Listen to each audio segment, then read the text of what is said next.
In the early 2000s, I was a young correspondent and a news presenter at NBC in New York. It was working, well, my very first network assignment and job when suddenly the Bush administration began lying us into a war with Iraq. I kind of knew it was a lie right away. But at the time, Fox News was our major competitor, and between them and talk show guys like Rush Limbaugh, everyone was afraid of questioning the war for fear of being called unpatriotic. Already under the Fox barrage of un-American accusations, NBC corporate, the guys in the suits and the white shirts, they were already feeling the heat, and they redirected that heat over to us, the journalists, the writers, the preparers of this stuff. It was a pretty simple message that they seemed to be sending down to us. If you want to keep your job here at NBC, you kind of got to be pro-war. I could have said at the time that I was young and stupid, but I wasn't. I should have known better. I should have pushed back. I should have told the truth, even if it meant that I lost my job, which I eventually did anyway. I say this because I want you to know that unlike our competitors here on this newscast, we're not going to let that happen again. I'm determined. We're committed as journalists and as Americans to call our country out if they try to lie us into another war. Joining us now is Daniel McAdams. He's with the Ron Paul Liberty Institute. This is really fascinating. I mean, this is what all the reports are reading now, the reporting, as we mentioned, which I think started with the Jerusalem Post. The United States plans to carry out a tactical assault on Iran in response to the tanker incident. The bombing is going to be massive, but is going to be limited to a specific target.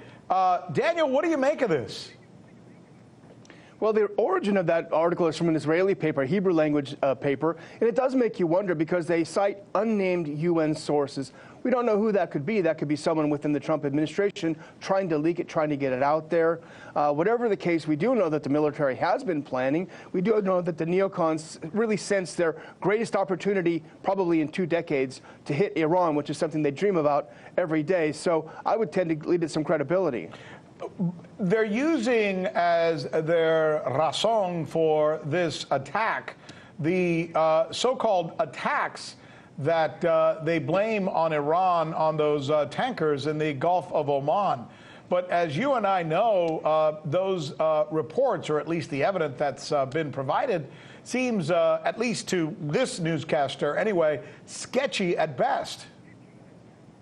Well, not even to that newscaster, I would say also to our close allies, Japan and Germany. And Japan was there. If anyone would have a beef about one of their boats getting hit, they would have a beef about it. And they both said, we need more evidence, as has other people. So the evidence that they presented, in fact, if you look at the color photo they sent, actually a ship captain of mine said, this looks like a rescue operation. These guys are in life vests. They're being rescued from that ship, not taking a mine off the ship. In any case, if you look at it, it doesn't look like a covert op when you got 15 guys mingling around on the top of a ship. So very suspicious to me. Yeah, that's an interesting point that you make, because Iran was actually part of the rescue operation that was lifting the sailors that had been thrown overboard and getting them out of the waters. So Iran is saying, yeah, what you have is a picture of our rescue operation. And why in the world would we have guys doing something like that wearing orange jumpsuits, of all things, trying to draw as much attention as they possibly can? To your point, right?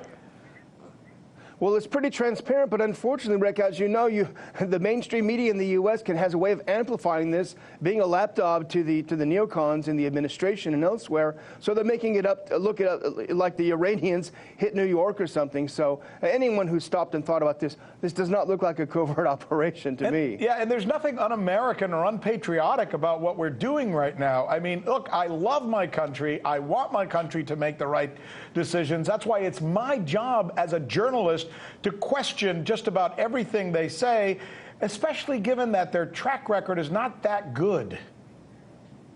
Exactly. We do know what happens when we listen to them lying. And in fact, Every patriotic American should be concerned about another $4 to $8 trillion wasted, 5,000 American lives being killed, and countless thousands killed overseas. That's patriotism, questioning some people, factions in your government when they want to do something that's wrong. One guy I've been wanting to question a lot lately is Pompeo.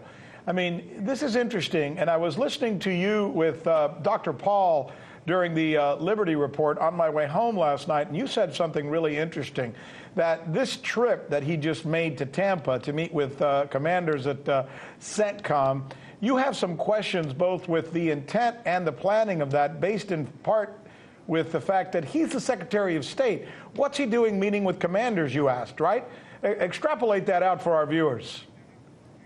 I think it's extraordinarily dangerous. He has no constitutional authority to be meeting with military commanders. I think what's happening is that you're having, certainly at the top of the Pentagon, there's a huge transition. You had a weak acting Secretary of State in Shanahan. You have a current acting Secretary, of Defense, a current acting Secretary of Defense that's just been named.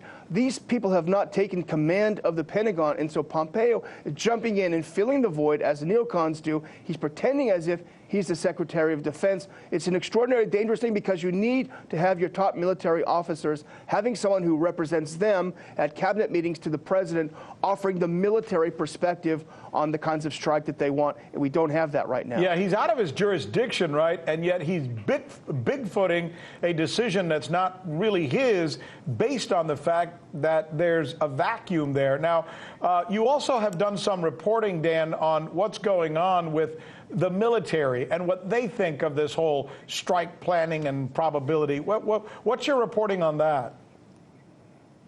Well, there's certainly a lot of concerns, and what we were hearing from some of our people initially after the attack on the tankers is CENTCOM doesn't believe this was Iran. For what it's worth, my sources are telling me, certainly the military is concerned because they know what it's like when they're being told something's a cakewalk and they go in and lose thousands of lives. But Pompeo just doesn't care. He went to Congress last week and said, look, we have the authority under the 9/11 authorization, so don't even bother, don't even worry about it. We'll do it if we want. This is amazing. Think about what you're postulating with some of the reporting that you've done, that these guys, Bolton and Pompeo, and their ilk, are essentially circumventing our military commanders and making decisions in their own right. And they have behind them, of all things, the wit and wisdom and support of all the Rachel Maddows at MSNBC and the Cuomos at CNN, and obviously our friends over at Fox News, who will do anything to go along with these neocons, always have. This is kind of an interesting situation, isn't it, Dan?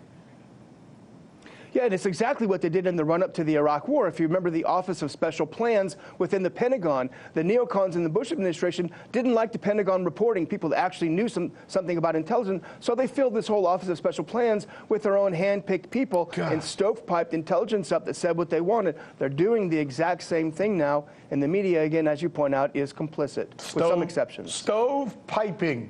Great usage, as one of my professors in college used to write on my reports. WC, correct word choice, Mr. Sanchez.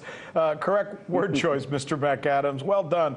Important conversation. I hope all of America is listening to this, because it really is something we all ought to be paying attention to. Thank you, Dan. Appreciate it. So you haven't heard that we're the ones covering the stories that you won't see covered anywhere else? In Venezuela, Kazakhstan. Let's go to Hong Kong. And the media reaction to that has been crickets. How about the way we cover those stories?